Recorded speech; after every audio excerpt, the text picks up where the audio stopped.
How's it going, Starseekers? My name's Gotcake, and in this review we're going to be taking a look at Luxar, a 3D puzzle exploration game where you take control of this blue ball of goo and have to guide it through maze-like stages littered with different obstacles to reach the exit before your oxygen runs out. Now I just want to give a shout out to all my subscribers. We've just passed 500 subs, which is a fantastic milestone, so thanks a lot to everyone who continues supporting the channel, and here's to the next 500.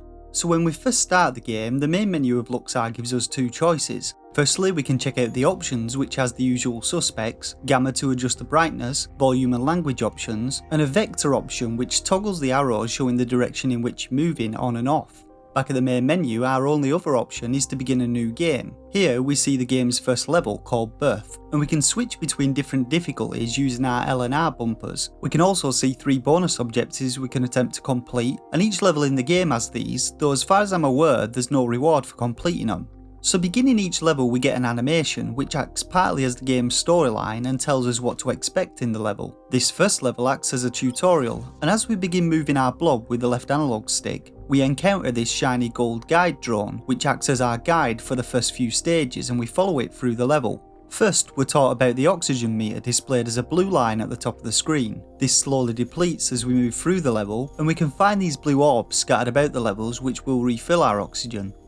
Next we encounter these red orbs, which lock onto us when we get too close, and if they collide with us they knock us back, taking a fair chunk of our oxygen away. If we run completely out of oxygen we explode. Now sometimes you're able to steer clear of these, but often you'll have no choice but to pass close by to them, but if you move quickly enough you can put enough distance between you and the red orbs that they stop following you.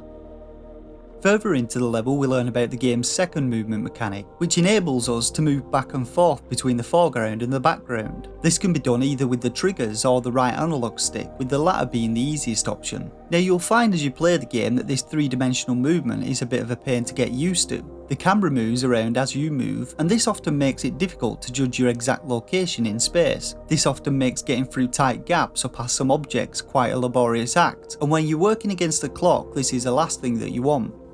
It can also be frustrating when trying to collect pickups or activate switches and boosters, as you've got to be on the same dimensional plane or they just won't work. So the aim of each level is to work our way through the maze, navigating past various obstacles whilst avoiding red orbs, and make our way to the level's exit rift before we run out of oxygen. As we work our way through the game's stages, we're introduced to several new mechanics. The first are these yellow orbs which launch us at speed in the direction indicated by the particle effects. We can use these orbs to break through these barriers. The next thing we encounter are these switches which come in various colours. When activated, these remove the matching coloured barriers in the level. Now once we get to level 8, the gold orb abandons us and we're left to muddle through levels on our own.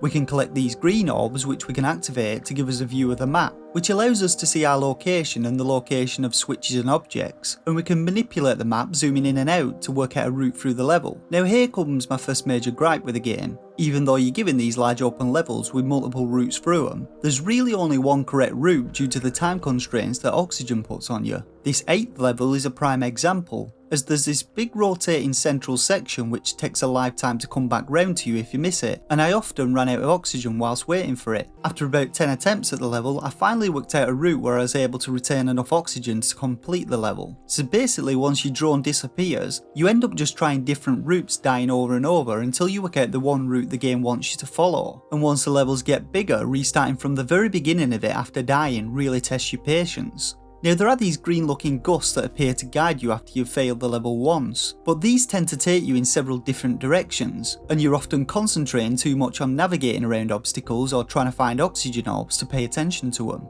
The real pain starts in level 9 of the game though, where you'll encounter the patrol drone. These work their way through the level and can activate switches, and you get a little display in the bottom right corner which gives you a first person perspective of their view. In level 9 we also encounter teleporters that transport us between different locations in the stage. We also find another new pickup, this big green bubble which gives us a shield, which protects us from a single attack and gives us some oxygen when it does. Now the frame rate isn't great throughout the game, but level 9 is where it really takes a dive. This, coupled with difficult control mechanics and a complicated maze to work through, really just destroys any fun the game has to offer. The graphics in the game are nothing special, and the textures look pretty low resolution, so I suspect the issue might lie with the lighting projected from your blob and the shadows it has to draw for every object you pass by, and in this level there are a lot of objects.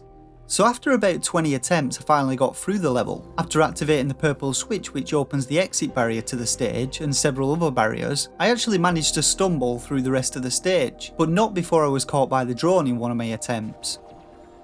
Now the next stage took the maze thing to a whole other level, with so many different routes to take, and the frame rate literally shat itself, even harder than before. I chose to give up trying with the game at this point before I punched my monitor in. However, I did discover a bug which allowed me to escape from the level's boundary. It gave me a nice view of the stage in all its laggy glory, but I had no way of getting back into it, so I exploded for one last time before coming to write this review.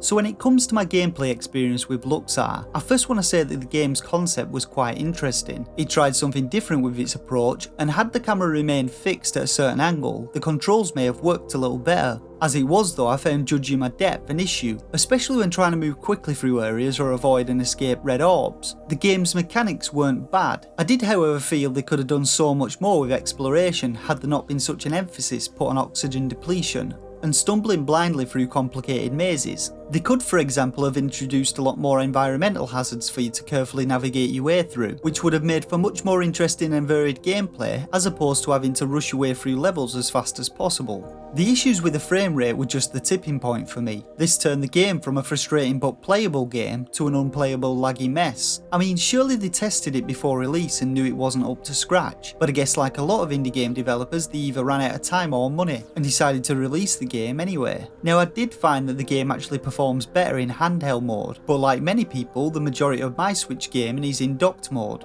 So now to rate Luxar. Now I rate games between 1 and 5 stars, with a shovelware stamp of approval reserved for only the worst eShop indie games. This rating is based on my own personal opinion on what a game has to offer in terms of gameplay and value for money to potential buyers. And for a rating I'd give Luxar 1 out of 5 stars. Unfortunately, while its concept was fine, the game's controls, camera and frame rate really make it hard to actually play the game in anything but handheld mode. And for its price, it's actually pretty annoying that they'd actually even released the game in its current state. So you can get the game from the UK Switch eStore for £7.50, or from the US eStore for $7.90. Alternatively, the game's also available on Steam. And that's it for this review of Luxar. Let me know what you thought about it in the comment section below. Like and subscribe if you enjoyed it and want to see more reviews like this. And as always, I thank you all once again for watching, and until next time, game on.